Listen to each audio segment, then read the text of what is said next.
Assalamualaikum warahmatullahi wabarakatuh. Alhamdulillahi rabbil alamin. Wassalatu wassalamu ala asyrafil anbiya'i wal mursalin. Sayyidina Muhammad wa ala alihi wa ashabihi ajma'in.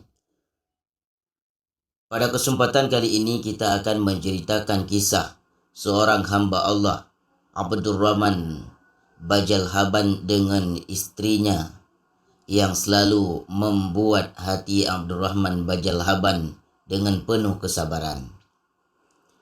Malam telah memurai tirai kegelapannya ke seluruh angkasa.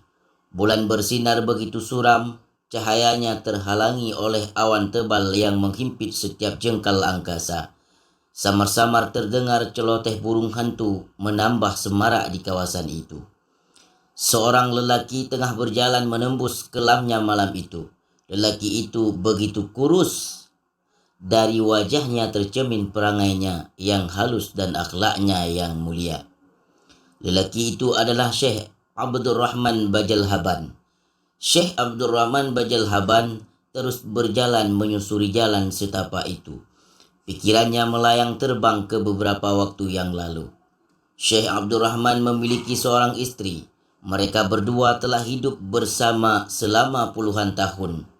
Siang dan malam tak henti-hentinya istrinya itu selalu memarahi Syekh.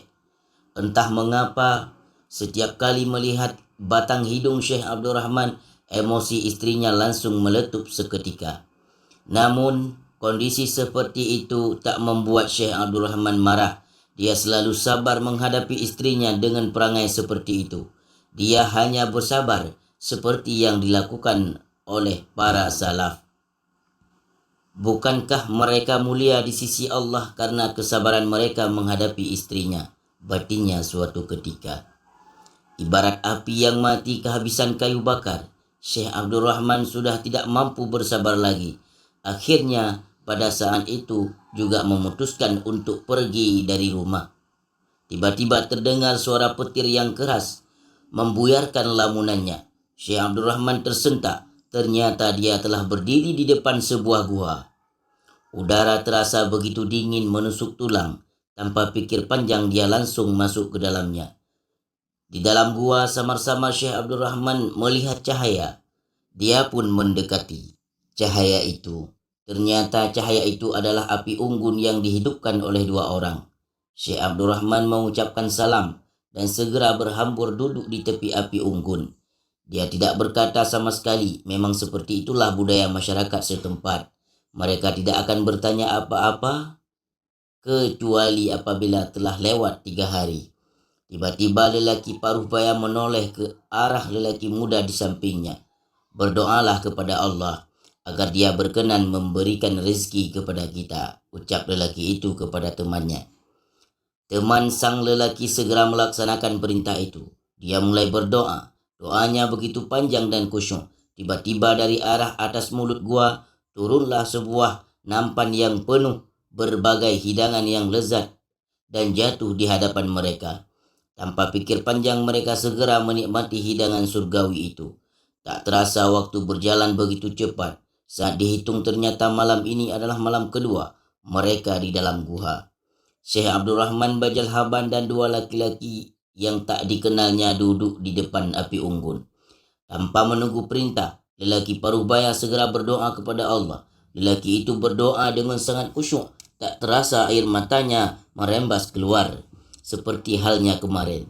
Dari arah atas mulut gua turun nampan yang penuh dengan berbagai hidangan yang lezat. Tanpa pikir panjang, mereka segera menikmati hidangan surgawi itu. Sesudah itu, waktu yang tersisa mereka gunakan untuk beribadah. Waktu berjalan begitu cepat. Malam mengurai tirai kegelapannya seperti malam-malam sebelumnya. Syekh Abdurrahman Bajalhaban dan dua lelaki duduk bersama di depan api unggun. Wahai hamba Allah, sekarang tiba giliran Anda untuk berdoa kepada Allah agar dia berkenan memberi kita rezeki, ucap lelaki paruh baya kepada Syekh Abdurrahman. Syekh Abdurrahman terhenyak. Dia sama sekali tidak menduga akan mendapat permintaan seperti itu.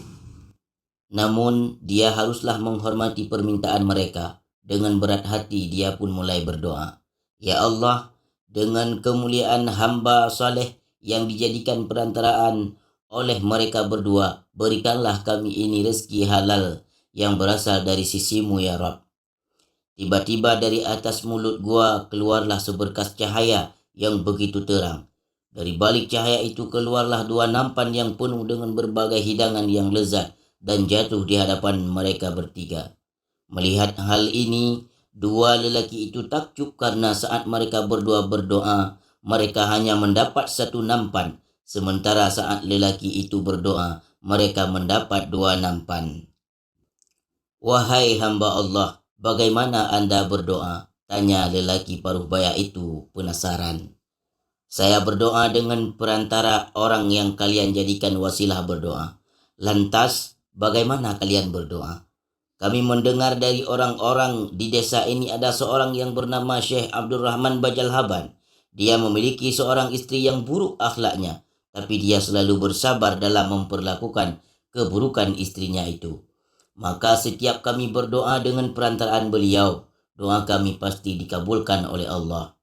Syekh Abdurrahman tersentak mendengar penuturan lelaki itu. Dia tersadar bahwa semua keistimewaan yang diberikan Allah kepadanya itu sebab dia selalu bersabar menghadapi hinaan dan cemooh istrinya yang berakhlak buruk.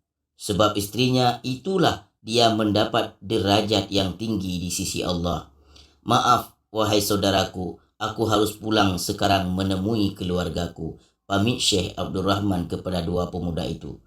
Kemudian dia langsung pulang. Rupanya istri Syekh Abdurrahman telah menunggu kedatangannya. Tanpa pikir panjang, Syekh Abdurrahman segera menceritakan kisahnya dengan dua pemuda tadi. Wahai suamiku, aku bersikap seperti ini kepadamu semata-mata aku ingin agar Allah mengangkat derajatmu dan menjadikanmu salah seorang kekasihnya yang bersabar atas keburukan istrinya. Terang istri Syekh Abdurrahman dengan air mata yang mengalir. Inilah kisah daripada seorang ulama yang bersabar dengan keburukan istrinya dan mendapat derajat yang tinggi di sisi Allah Subhanahu wa taala. Mohon maaf atas segala kekurangan. Assalamualaikum warahmatullahi wabarakatuh.